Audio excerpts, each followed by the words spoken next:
Hello everyone. তো আমি আজকে যাচ্ছিলাম ইউনিভার্সিটিতে, তো তাড়াতাড়ি কাজ শেষ করে বাসায় চলে আসছি। বাসায় চলে এসে শাওয়ার নিয়ে রেডি হয়ে চলে যাই নিচে। নিচে এসে দেখি আমার উবার চলে আসছে। Oh, how are you? তো আমি ডিরেক্ট চলে যাই আমাদের পিটসবার্গ স্টেশনে। পিটসবার্গ স্টেশন থেকে বাসে উঠি।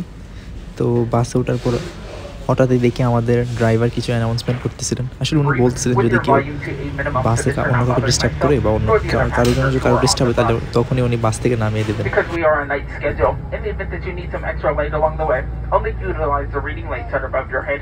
Do not utilize flashlights while on the bus. Failure to follow those rules, especially that speakerphone policy, does make you subject to me terminating your trip. সকাল 5টায় আমি ওয়াশিংটন এসে নেমে কিছু খাওয়া দাওয়া করি, ব্রেকফাস্ট, 7-8 ঘন্টা রেস্ট নেওয়ার পরে তারপর আমার মেট্রো ধরে আমি ডিরেক্ট চলে যাই আমার ইউনিভার্সিটিতে। তো এই আপনারা দেখতে পারতেছেন আমার ইউনিভার্সিটি বিল্ডিং। সো আজকে আমার প্রেজেন্টেশন দিতে হয়েছিল, যেটা আপনারা দেখতে পারবেন আমার ভিডিও শেষে। রাত 10টার দিকে আমার ক্লাস শেষ হওয়ার পর আমার এক ফ্রেন্ড, ও হচ্ছে উজবেকিস্তানের, ও আমাকে ড্রপ করে দেয় ওয়াশিংটন স্টেশন পর্যন্ত। In front of him? এই হচ্ছে Washington bus station. Thank you so much everyone. আজকের ব্লগটা এই পর্যন্তই, সবাই ভালো থাকবেন।